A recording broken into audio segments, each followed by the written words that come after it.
اعوذ باللہ من الشیطان اللعین الرجیم بسم اللہ الرحمن الرحیم الحمد للہ رب العالمین الصلاة والسلام علی اشرف الانبیاء والمرسلین وعلی آلہ الطیبین الطاہرین المعصومین الذین اذہب اللہ عنہم الرجس وطہرہم تطہیرا اللہم صلی علی محمد و آل محمد وعجل فرج قائم آل محمد۔ عزیزان محترم، مرحوم علامہ مفسر قرآن محمد حسین طباطبائی رحمۃ اللہ علیہ کے گراں قدر دروس رسالہ لب اللباب پر آپ کے ساتھ گفتگو جاری تھی، جسے عظیم الشان محقق علامہ محمد حسین طہرانی رحمۃ اللہ علیہ نے اپنے طاقتور قلم کے ذریعے سے تحریر کیا اور طالبان سیر و سلوک کے لیے اسے پیش کیا۔ نیت کے موضوع پر گفتگو چل رہی تھی کہ سیر و سلوک میں طریق سلوک اور شرائط سلوک میں 25 شرائط مفسر عظیم الشان قرآن نے بیان فرمائیں،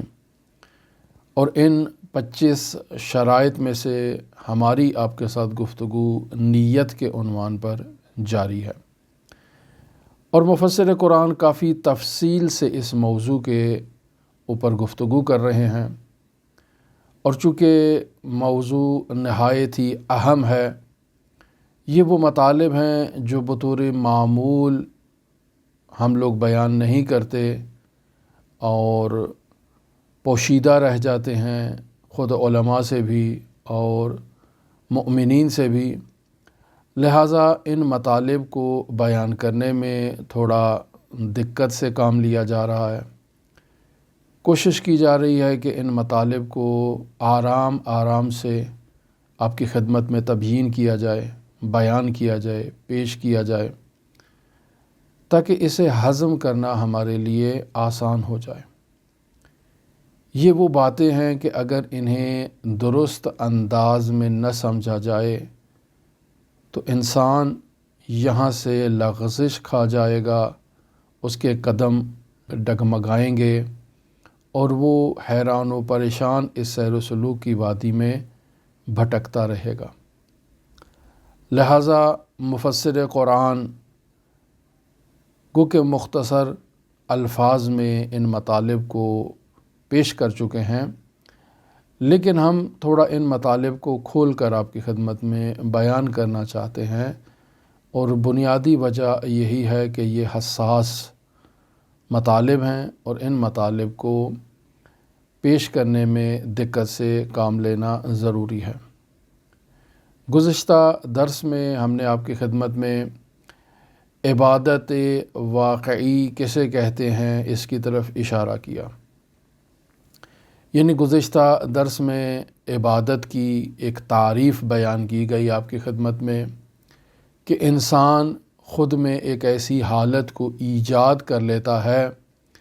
کہ جس حالت کے تحت وہ اپنے خالق کا فرمان بردار ہو جاتا ہے۔ اس حالت کو انسان اپنے اندر ایجاد کرنے کے بعد اس حالت کو خود میں پائیدار کرتا ہے، اور پھر اسی حالت کا اظہار عمل عبادی کی صورت میں، یعنی نماز، روزہ، حج، زکوٰۃ، عزاداری، یا جو بھی مصادیق اس کے تلاش کیے جائیں، ان مصادیق کے ذریعے سے انسان اس عمل عبادی کا اظہار کرتا ہے اور اسے عبادت کہا جاتا ہے۔ پس خود میں ایک ایسی حالت کو ایجاد کرنا کہ جس حالت کے ایجاد ہونے سے انسان خالق کا فرمان بردار ہو جائے، اور پھر انسان اس حالت کو خود میں پائیدار رکھے اور اس حالت کا اظہار عمل عبادی کی صورت میں انجام دے، تو اسے عبادت کہا جاتا ہے۔ اب یہاں اس موضوع کی طرف اجمالاً گزشتہ درس میں اور گزشتہ بحث میں اشارہ ہوا کہ انسان کا یہ عمل عبادی انسان میں ذلت ایجاد کرتا ہے، انسان میں عاجزی کو ایجاد کرتا ہے، انسان میں تواضع کو ایجاد کرتا ہے، اور جس کا نام بندگی کہلاتا ہے۔ اور اگر انسان میں یہ ذلت، یہ عاجزی، یہ تواضع اور یہ بندگی کی حالت ایجاد نہ ہو تو جو عمل اس نے انجام دیا ہے اس عمل کو عمل عبادی نہیں کہا جائے گا، چونکہ عبادت کا لازمہ یہ ہے کہ انسان عاجز ہو جائے، انسان متواضع ہو جائے، انسان میں انکساری آ جائے، انسان کی گردن میں موجود سریا ختم ہو جائے، یہ عبادت کا لازمہ ہے۔ اور اگر انسان میں غرور و تکبر موجود ہے، نماز پڑھ لی، روزہ رکھ لیا، لیکن غرور و تکبر باقی ہے، تو اس کا مطلب ہے کہ وہ عابد نہیں ہے، اس نے عبادت کو انجام ہی نہیں دیا، اس نے خود کو مشقت میں ڈالا ہے اور کچھ ایسے کام انجام دیے ہیں جنہیں وہ عبادت سمجھ رہا ہے۔ گزشتہ درس میں کلام فصیح سے حضرت امام جعفر صادق علیہ آلاف و تحیت و ثنا کے نورانی کلام سے عبادت کی 3 قسموں کی طرف اشارہ کیا۔ اشارہ ہوا العباد ثلاثۃ، عبادت گزار لوگ 3 طرح کے ہیں۔ قوم عبد اللہ خوفا فتلک عبادت العبید، ایک گروہ ایسا ہے کہ جو اللہ کے خوف کی وجہ سے اللہ کی عبادت کرتا ہے، اور یہ عبادت عبید یعنی غلاموں کی عبادت ہے۔ وقوم عبد اللہ طمعا، ایک گروہ ایسا ہے جو اللہ کی عبادت لالچ میں کرتا ہے۔ فتلک عبادت الاجراء، یہ مزدوروں کی اور تاجروں کی عبادت ہے۔ وقوم عبد اللہ حبا، ایک گروہ ایسا ہے جو اللہ کی عبادت کرتا ہے اللہ کی محبت کی وجہ سے۔ فتلک عبادت الاحرار، یہ احرار کی عبادت ہے۔ فتلک عبادت الکرام، بعض روایات میں یہ لفظ استعمال ہوا ہے کہ یہ کرام لوگوں کی یعنی کرامین کی عبادت ہے۔ فتلک عبادت الشاکرین، یہاں ایسے بھی بعض لوگوں نے نقل کیا ہے کہ یہ شاکر لوگوں کی عبادت ہے جو اللہ کا شکر ادا کرتے ہیں۔ پس اس نورانی فرمان سے عبادت کی 3 قسمیں ہمارے سامنے ظاہر ہوتی ہیں۔ عبادت خوفی، جسے غلاموں کی عبادت کہا جائے، عبادت طمعی یعنی لالچ کی عبادت، جسے مزدوروں اور تاجروں کی عبادت کہا جاتا ہے، اور تیسری عبادت ہے عبادت حبی یعنی احرار کی عبادت، شاکرین کی عبادت، کرامین کی عبادت۔ ہم نے عرض کیا مفسر عظیم الشان قرآن سے کہ عبادت خوفی اور عبادت طمعی کہ ہم لوگ اسی عبادت میں مبتلا ہیں، یا جہنم کے خوف سے عبادت کرتے ہیں، یا حور و غلمان و نہر و جنت کے باغات و قلعوں اور قصروں کی حصول کی خاطر عبادت کرتے ہیں۔ تو یہ ہماری عبادت یا عبادت خوفی ہے یا عبادت طمعی ہے۔ اس کے بارے میں مفسر عظیم الشان فرماتے تھے کہ یہ عبادت خدا کے حضور خود شرک خفی کا مصداق ہے کہ انسان اللہ کی عبادت نہیں کر رہا بلکہ خوف کی وجہ سے عبادت کر رہا ہے، تو یہ شرک ہے۔ اگر لالچ کی وجہ سے عبادت کر رہا ہے تو شرک ہے۔ تو پس عبادت کسے کہتے ہیں؟ عبادت حبی ہے، جو عبادت احرار ہے، عبادت شاکرین ہے اور کرامین کی عبادت ہے، اور ہمیں اس عبادت حبی تک پہنچنا ہے۔ تو یہاں اسی مناسبت سے مفسر عظیم الشان قرآن محبت کے بارے میں گفتگو کر رہے ہیں عبادت حبی کو بیان کرنے کے لیے۔ تو عبادت حبی کی بھی در حقیقت 2 اقسام یہاں قابل ذکر ہیں۔ انسان محبت کی لذت کے حصول کی خاطر عمل کو انجام دے تو آج کی گفتگو میں مفسر قرآن اس مطلب کی طرف بھی اشارہ کرنا چاہتے ہیں کہ عبادت حبی ہے، لیکن اس عبادت حبی میں بھی محبت کی لذت موجود ہے، لہٰذا یہ بھی شرک خفی کا مصداق ہے۔ اور انسان نے جس عبادت حبی تک پہنچنا ہے وہ ذات محبوب کی خاطر عمل کو انجام دینا ہے، یعنی لذت کی خاطر نہیں، خود محبوب کی خاطر انسان عمل انجام دے۔ لہٰذا آج کے درس میں مفسر عظیم الشان اس مطلب کو بیان کرنا چاہتے ہیں کہ ایک محب ہے اور ایک محبوب ہے۔ محب ہمیشہ محبوب کا غیر ہوگا، دو چیزیں ہیں، دو عنوان ہیں، اور جب تک یہ دو عنوان باقی رہیں گے انسان کی عبادت میں شرک کا شائبہ موجود رہے گا۔ لہٰذا انسان اس عبادت حبی میں محب کو بھی فنا کر دے اور ختم کر دے،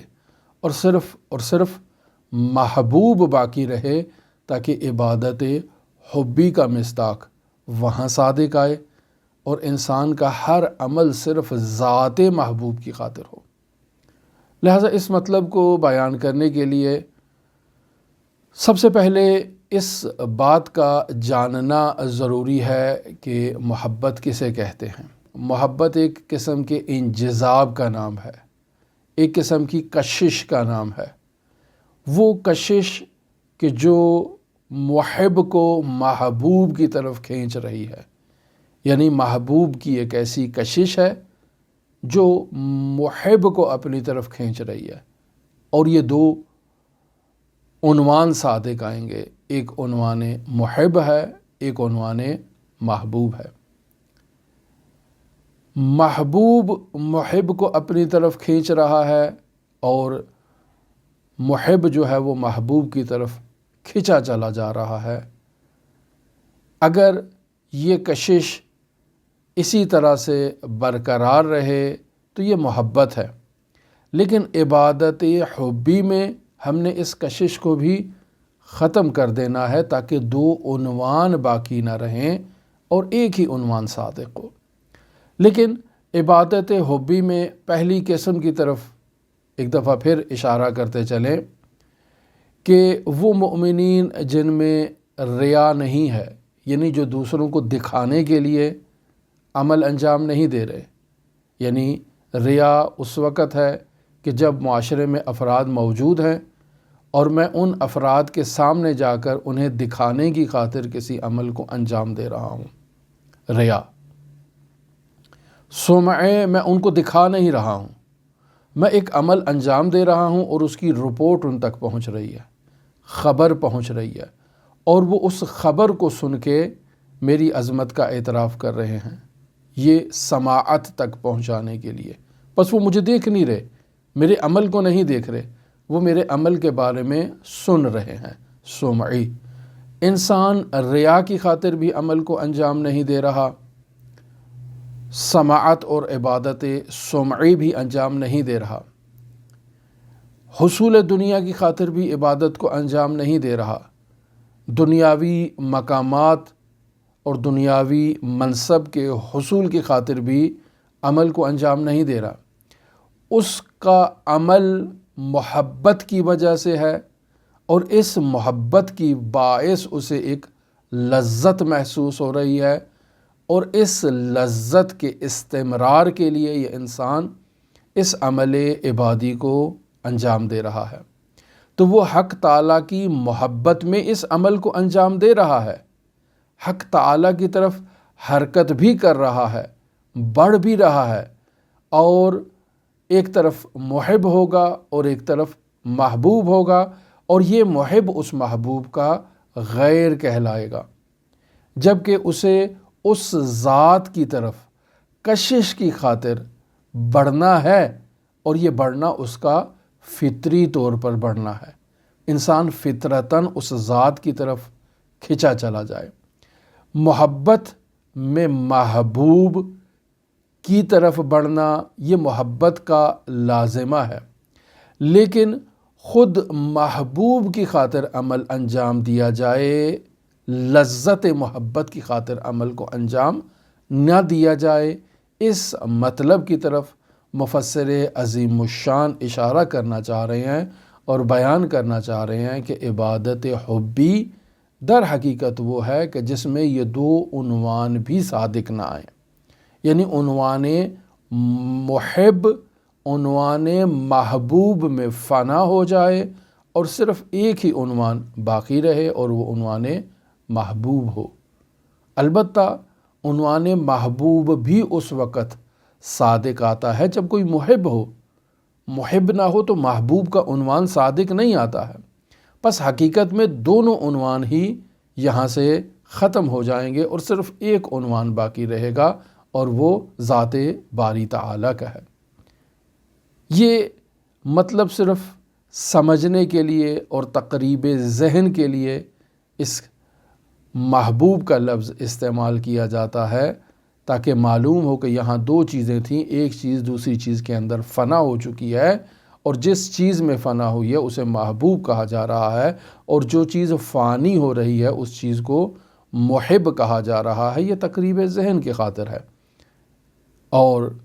انسان جب تک اس ذہن کی توانائی سے استفادہ کرے اور اسے استعمال کرے، انسان ان عناوین کا محتاج ہے، وگرنہ ان عناوین کی حقیقت کو درک کرنے کے لیے انسان کو اس ذہن کو بھی فنا کرنا ہوگا، انسان کو ان توانائیوں سے ہاتھ دھونا ہوگا، انسان اس ذات کے اندر فنا ہو جائے، اور جب فنا ہو جائے تو پھر انسان کا خود کا کچھ اثر باقی نہیں رہے گا کہ جس کی طرف اشارہ کیا جائے کہ اس نے نیت کی، اس نے عمل کو انجام دیا۔ اس مطلب کی طرف مفسر عظیم الشان قرآن اشارہ کر رہے ہیں، نہایت ہی حساس مطلب ہے۔ مفسر عظیم الشان کی عبارت آپ کی خدمت میں پیش کرتے ہیں اور اس عبارت سے اس مطلب کو سمجھنے کی کوشش کرتے ہیں۔ فرماتے ہیں محبت عبارت است از انجذاب۔ محبت کسے کہتے ہیں؟ انجذاب کو کہتے ہیں۔ انجذاب کسے کہتے ہیں؟ یعنی کشیدہ شدن، یعنی کسی کی طرف کھنچا جانا، چیزی بے سوئے حقیقتی، یعنی ایک چیز کسی حقیقت کی طرف جب کھنچی چلی جائے تو اسے محبت کہا جاتا ہے۔ اب اس کی تفسیر میں مفسر عظیم الشان فرما رہے ہیں دستہ سوم گروہی ہستن، یعنی عبادت حبی کی تعریف میں مفسر عظیم الشان بیان کرنا چاہ رہے ہیں کہ عبادت حبی میں یہ گروہی ہستن ایسے لوگ ہیں کہ پایۂ عبادت و پرستش خود را بر محبت و کشش بے سوئے خدا قرار دادے، یعنی یہ وہ گروہ ہے کہ جس نے عبادت کی بنیاد کو خداوند متعال کی محبت اور خداوند متعال کی کشش قرار دیا ہے، یعنی وہ محبوب اس عبد کو اپنی طرف کھینچ رہا ہے اور انسان اسی کشش کے باعث اس کی طرف کھنچا چلا جا رہا ہے۔ غیر از کشیدہ شدن بے سوئے او و تقرب بے حضرت او ہیچ مقصود و منظوری نہ دارت، یعنی نہ تو اسے جنت کا لالچ ہے، نہ اسے جہنم کا خوف ہے، اسے کوئی دنیاوی زخارف بھی نہیں چاہیے، مادی چیزیں بھی نہیں چاہیے، یہ صرف اور صرف اس کی محبت میں اس کی طرف کھنچا چلا جا رہا ہے، حتیٰ یہ اس کی محبت کی خاطر بھی عمل کو انجام نہیں دے رہا ہے، صرف اس کی طرف کھنچا چلا جا رہا ہے چونکہ وہ اس کو کھینچ رہا ہے۔ وصرفاً ہمان انجذابی کے ازناہیہ یہ محبوب در خود حسمی کند، چونکہ وہ محبوب اسے کھینچ رہا ہے اور یہ اس کشش کو اپنے وجود میں احساس کر رہا ہے، تو یہی کشش داعی و محرک آنہا بے سوئے محبوب و موجب حرکت آنہا بدان حریم است، یعنی چونکہ ان کے وجود میں ایک کشش موجود ہے، یہ اسی کشش کے باعث اس کی طرف کھنچے چلے جا رہے ہیں اور اس کی بارگاہ میں پیش ہونے کے لیے بے تاب ہو رہے ہیں۔ پس ان کی عبادت کا مقصد دنیاوی حصول نہیں ہے، ان کی عبادت کا مقصد خوف یا طمع نہیں ہے، ان کی عبادت میں کسی قسم کا لالچ موجود نہیں ہے، بس یہ اس کی طرف کھنچ رہے ہیں چونکہ ان کے وجود میں ایک کشش پائی جا رہی ہے اور وہ کشش بھی اس ذات کی طرف سے ابھر رہی ہے۔ یہاں سوال ہو سکتا ہے مفسر عظیم الشان قرآن سے کہ کیا یہ الفاظ اور یہ تعبیرات جو آپ بیان فرما رہے ہیں یہ خود آپ کی اپنی اختراع کردہ ہیں؟ کیا اس کے بارے میں کوئی کلام فصیح اور کلام نور میں تائید ملتی ہے؟ تو مفسر عظیم الشان فرماتے ہیں کہ جی ہاں، در بعضی از اخبار وارد شدے، یعنی بعض روایات میں یہ مطلب بیان ہوا ہے کہ حق تعالی را از آن جہد کے اہلیت عبادت دارد پرستش نمائید، کہ اللہ میں چونکہ عبادت کی اہلیت موجود ہے، یہ قابلیت موجود ہے کہ اس کی عبادت کی جائے، لہٰذا اس اہلیت کی خاطر اللہ کی عبادت کی جائے۔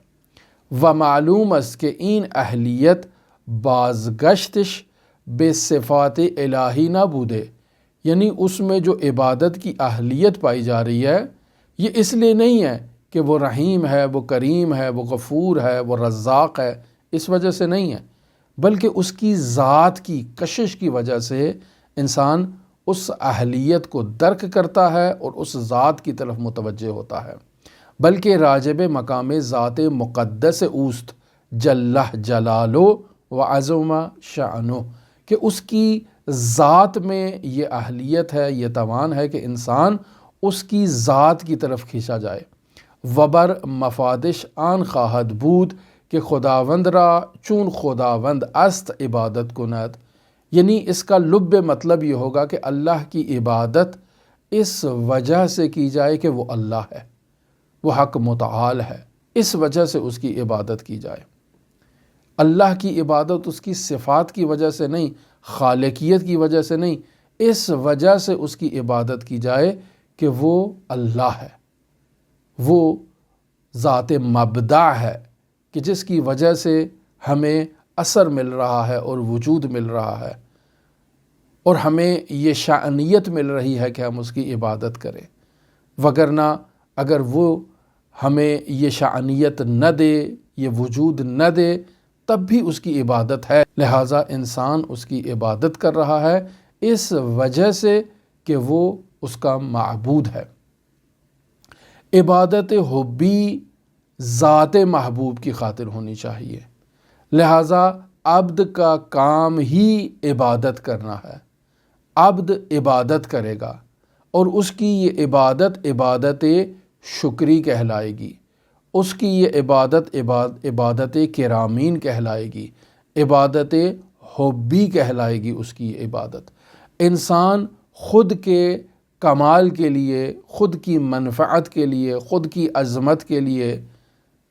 جنت کے حصول کے لیے، جہنم کے خوف کی خاطر عبادت نہیں کر رہا ہے، بلکہ اس لیے عبادت کر رہا ہے کہ وہ لائق عبادت ہے۔ لہٰذا حضرت سید الاوصیاء امیر المؤمنین علی ابن ابی طالب علیہ آلاف و تحیت و ثنا سے منقول الہی ما عبدتک خوفا من نارک، اے میرے پروردگار میں تیری جہنم کے خوف سے تیری عبادت نہیں کرتا ہوں، ولا طمعا فی جنتک، مجھے تیری جنت کا بھی لالچ نہیں ہے اور نہ ہی میں تیرے جنت کے لالچ کی خاطر تیری عبادت کرتا ہوں، بل وجدتک اہلا للعبادہ فعبدتک، چونکہ میں نے تجھے لائق عبادت سمجھا ہے اس وجہ سے میں تیری عبادت کرتا ہوں۔ اور میں نے تجھے لائق عبادت کیسے سمجھا؟ دعائے ابو حمزہ سمالی میں انت دللتنی علیک، تو ہی وہ ذات ہے جس نے مجھے اپنی طرف متوجہ کیا، تو نے مجھے توفیق دی، تو نے مجھے تیرے اپنے مقام کی طرف متوجہ کروایا، ودعوتنی الیک، تو نے مجھے دعوت دی، اپنی طرف دعوت دی، ولولا انت، اگر تو نہ ہوتا، لم ادر ما انت، تو میں نہیں جانتا کہ تو کیا ہے۔ لہٰذا انسان اس مقصود تک پہنچنے کے لیے اللہ کی عبادت کر رہا ہے، چونکہ وہ لائق عبادت ہے۔ مفسر عظیم الشان قرآن یہاں فرماتے ہیں، سالک راہ خدا در ابتداء سلوک خود بپائے محبت گام برمی دارد۔ یعنی سالک جب اس سٹیج پر قدم رکھتا ہے تو آغاز سفر میں چونکہ اس کی عبادت حبی اس درجے پر موجود نہیں ہوتی ہے جو انتہائی درجہ ہے، لہٰذا یہاں سالک ابتدائی سلوک میں جو قدم اٹھاتا ہے وہ اس کی محبت کی خاطر ہے، یعنی ایک محب ہے اور ایک محبوب ہے۔ محب محبوب کی کشش کی وجہ سے اپنے محبوب کی طرف بڑھ رہا ہے اور عبادت حبی کے لیے قدم اٹھا رہا ہے۔ ولی پس از آن کے منازل را سیر نمود، جب اس نے کچھ آگے قدم بڑھایا اور کچھ آگے کے گیا، و کمالی فی الجملے حاصل کرد، اور کچھ اسے کمال نصیب ہو گیا تو متوجہ خواہد شد، تو اس کمال کو حاصل کرنے کے بعد اسے اس بات کا احساس ہوگا کہ محبت امریست مغایر با محبوب، کہ محبت اور چیز ہے، محبوب اور چیز ہے۔ وَلِذَا سعی می کند، اب یہاں جب اس کو اس تغایر کا احساس ہو گیا تو اب وہ یہ کوشش کرے گا کہ اس تغایر کا خاتمہ کر دے۔ سعی می کند کہ محبت را تا بحال وسیلہ سلوک ورنردبان ترقی عبودے رہا کند، کہ اب تک وہ محبت کی بلبوتے پر ترقی کر رہا تھا اور محبت کی سیڑھی کو چڑھ کے اوپر جا رہا تھا، اب وہ اس سیڑھی کو چھوڑ دے گا اور ترک کر دے گا۔ کیوں؟ چونکہ یہ غیر ہے۔ وَآن را وسیلے را تا آنجا مؤثر می داند، یعنی اب تک اس نے جو سفر کیا اور اوپر آیا اسی سیڑھی پر چلتا ہوا آیا تھا، لیکن اب وہ اس سیڑھی کو بھی غیر جانتا ہے، مغایر جانتا ہے، لہٰذا اس سیڑھی کو ترک کر دیتا ہے۔ پہلے مؤثر تھی لیکن اب یہ مؤثر نہیں ہے۔ وَاَز اینجا ببعد مضر و مانع راہ تشخیص می دہد، اب وہ اس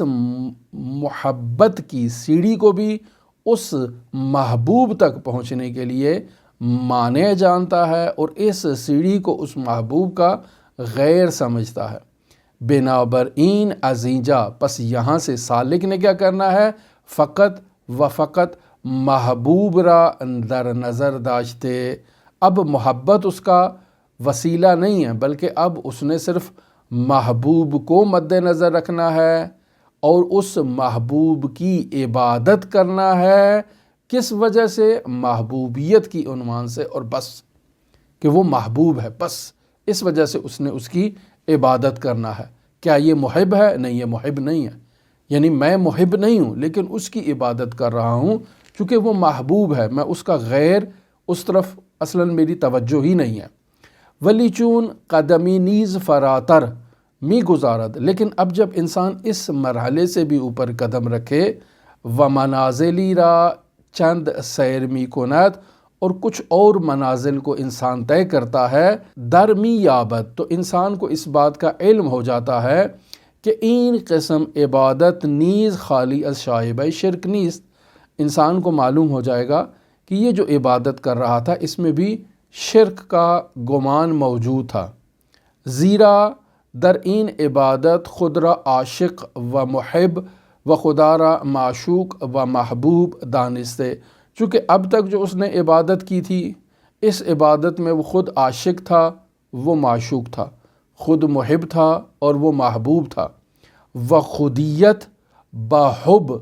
بے محبوب مغایرت دارت، یعنی انسان کی ایک خودیت ہو، یعنی میں،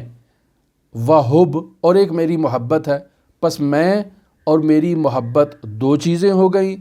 اور ایک میرا محبوب ہو گیا جو تیسری چیز ہے، تو یہ آپس میں مغایرت رکھتی ہیں۔ لہٰذا بنابراین نظر کردن بے محبوب بے عنوان محب با عبادت ذات مقدس خدائے متعال مغایرت و تنافی دارت، یعنی یہاں انسان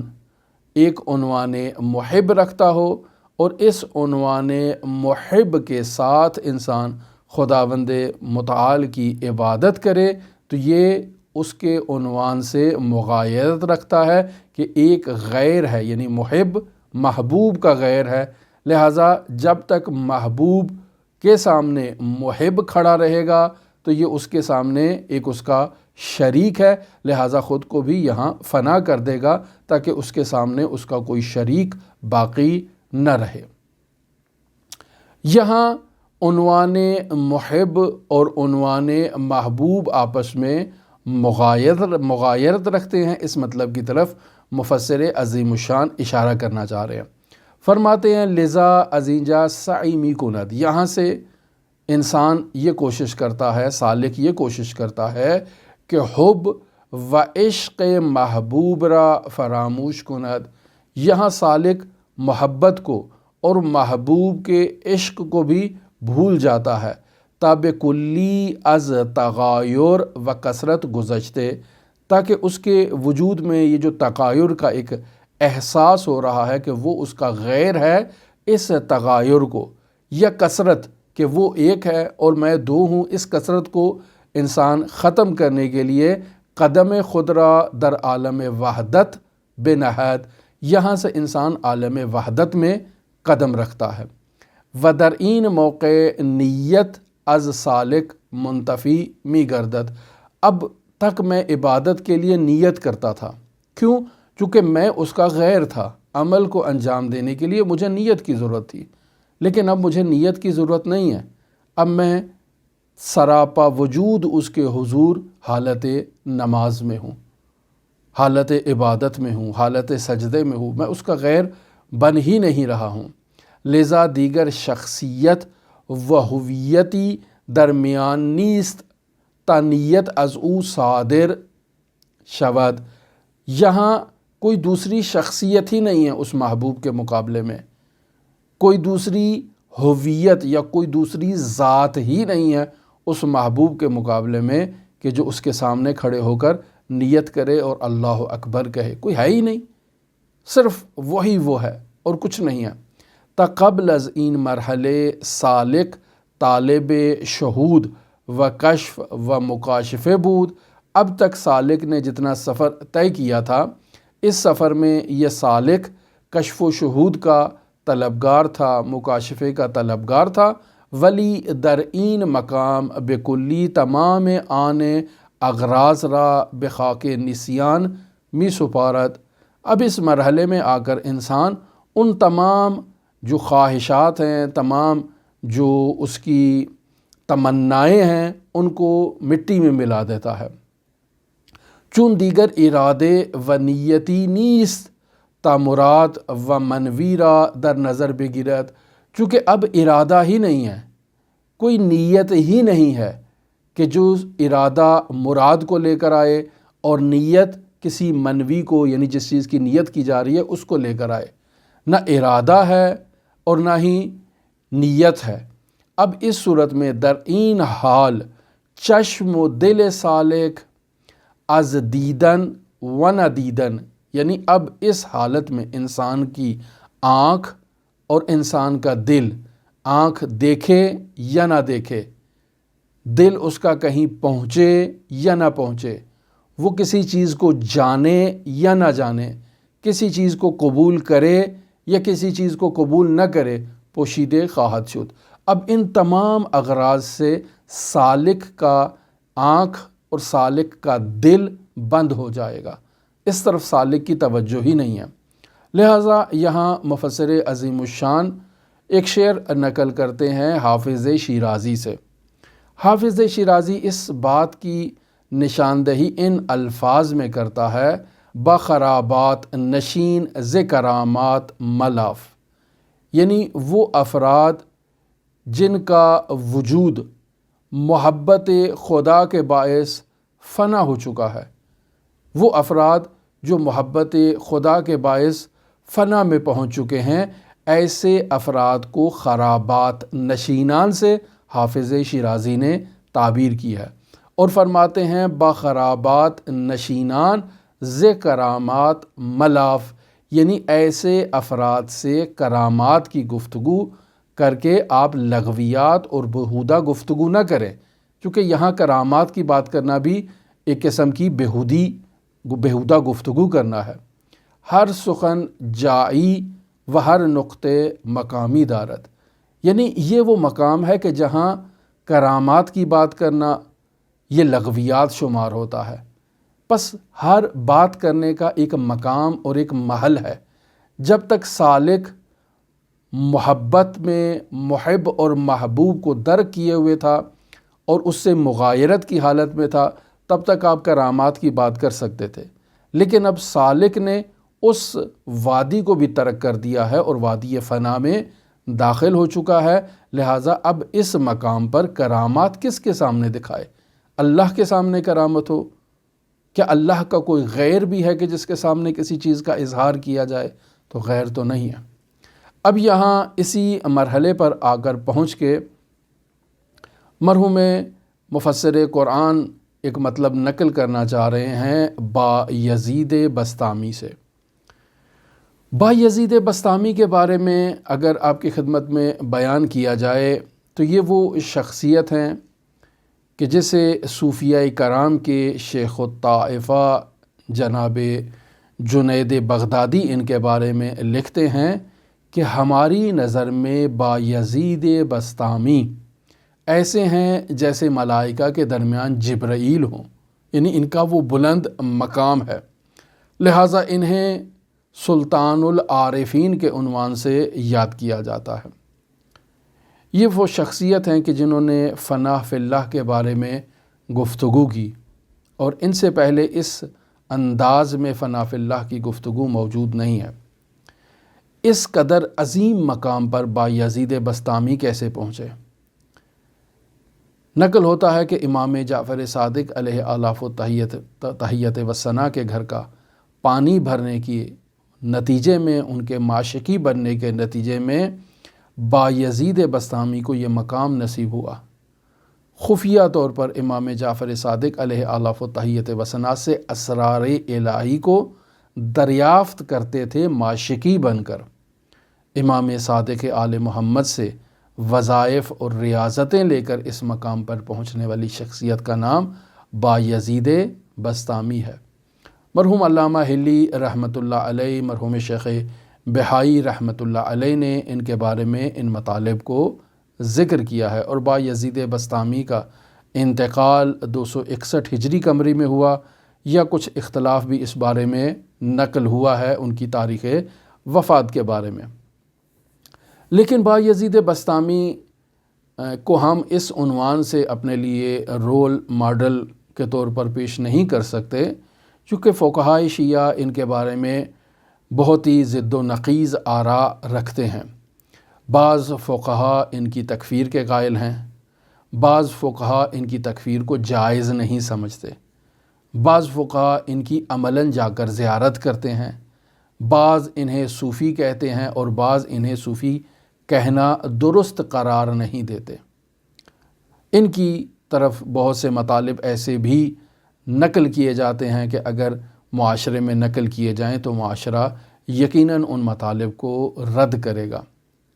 اب ان کی کس حد تک صحت ہے، کس حد تک وہ بایزید بسطامی کی طرف ان کو منسوب کرنا ان کلمات کو درست ہے یا نہیں، ایک الگ موضوع ہے۔ لہٰذا ہم اس شخصیت کی تعریف نہیں کر رہے اور نہ ہی اس کی جو ہے وہ مذمت یہاں پیش کرنا چاہ رہے ہیں، لیکن چونکہ مفسر عظیم الشان نے ان سے ان کلمات کو نقل کیا ہے تو اس کا مطلب یہ واضح ہے کہ مفسر عظیم الشان قرآن علامہ محمد حسین طباطبائی رحمۃ اللہ علیہ یا ان کے اساتید بایزید بسطامی کو ایک مستند شخصیت کے عنوان سے جانتے تھے۔ اگرچہ فقہا ان کے بارے میں تکفیر کا نظریہ بھی رکھتے ہیں، لیکن یہ ایک الگ وادی ہے۔ جو اس وادی کو نہیں سمجھا یا اس وادی کو جو درک نہیں کر پایا، وہ یقیناً تکفیر کا فتویٰ ضرور دے گا، اور اس کی وہ تکفیر کرنا بھی اس کے لیے درست ہے، اس کی مذمت نہیں کی جا سکتی ہے۔ مفسر عظیم الشان بایزید بسطامی سے نقل کرتے ہیں کہ انہوں نے یہاں سیر و سلوک کے 4 مراحل کو ایک لفظ میں اور ایک جملے میں قلم بند کر دیا۔ کہا کہ پہلے دن مجھ سے یہ کہا گیا کہ دنیا را ترک کردم، میں نے دنیا کو ترک کر دیا ہے۔ دوسرے دن کہا گیا کہ عقبہ را ترک کردم، میں نے آخرت کو بھی ترک کر دیا ہے۔ تیسرے دن میں نے یہ کہا کہ اللہ کے علاوہ غیر اللہ حتیٰ اپنی ذات، اس سے بھی میں نے ترک کر دیا ہے، جو عنوان محب ہے اس کو بھی نظر انداز کر دیا ہے، اور اس سے بھی میں آگے عبور کر کے اگلے مرحلے میں داخل ہو چکا ہوں۔ روز چہارم پرسیدن، اب جب چوتھا دن آیا تو مجھ سے سوال ہوا ما ترید، تم کیا چاہتے ہو؟ تو گفتم، میں نے کہا ارید ان لا ارید، میں یہ چاہتا ہوں کہ میں کچھ بھی نہ چاہوں، یعنی میری خواہش اور میری چاہت تو ہے ہی نہیں، چاہت اور خواہش تو صرف اس ذات کی ہے، جو وہ کہے وہی ہوگا، اور جو وہ چاہے وہی چاہت ہے۔ عبد اس قدر مطیع اور فرمان بردار ہو اپنے مولا کا کہ عبد عبدیت کے مقام میں بھی اس کا غیر نہ ہو، اور اس کے ارادوں میں اور اس کی خواہشات میں خود کو فنا کر دے۔ لہٰذا کہا اول ترک دنیا، یعنی پہلا مرحلہ یہ ہے کہ انسان دنیا کو ترک کر دے۔ دوم ترک عقبہ، یعنی آخرت کو بھی انسان ترک کر دے۔ سوم ترک مولا، یعنی ما سوی اللہ گذشتم، غیر اللہ سے انسان ختم کر دے، یعنی حتیٰ کہ اپنے وجود میں بھی انسان جو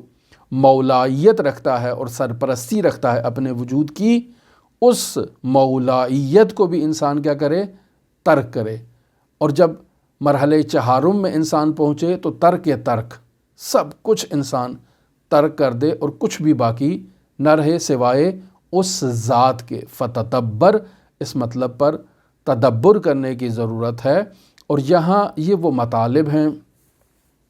کہ جو مطالب الفاظ کی صورت میں آپ تک منتقل ہوئے، یقیناً الفاظ ناقص ہیں، یقیناً الفاظ ان معانی تک پہنچانے کی صلاحیت نہیں رکھتے کہ جن معانی تک آپ کو پہنچانے کے لیے مفسر عظیم الشان نے ارادہ کیا۔ بس کیا کیا جائے کہ انسان ان عظیم الشان مطالب اور معانی اور معارف تک پہنچ سکے، اس کے لیے انسان کو ریاضت نفس کی ضرورت ہے، مجاہدہ بن نفس کی ضرورت ہے، طہارت نفسانیہ کی ضرورت ہے، پاکیزگی کی ضرورت ہے، توسل کی ضرورت ہے، اور سب سے بڑھ کے انسان کو جذبہ الہیہ کی ضرورت ہے۔ اور جب تک جذبات الہیہ انسان کو اپنی آغوش میں نہ لیں اور انسان کو نہ سمجھائیں کہ یہ کیا مطالب اور کیا معارف ہیں، تب تک انسان ان مطالب کی حقیقت اور معارف کی حقیقت کو سمجھنے سے عاجز ہے۔ لہٰذا ہماری دعا ہے خداوند متعال کے حضور کہ پروردگار ہمیں ایسے ہی جذبات الہیہ کی آغوش میں قرار دے، ہم خداوند متعال سے ان مطالب کو اور معارف کو سیکھیں اور انہی جذبات الہیہ کے طفیل آگے قدم بڑھانے کی کوشش کریں۔ اب تمام عزیزان کے لیے حضرت علی ابن مصر رضا علیہ الاف التحیت و ثنا کی نورانی بارگاہ میں نائب الزیارہ بھی ہیں اور دعا گو بھی ہیں۔ اللہم صلی علی محمد و آل محمد وعجل فرج قائم آل محمد۔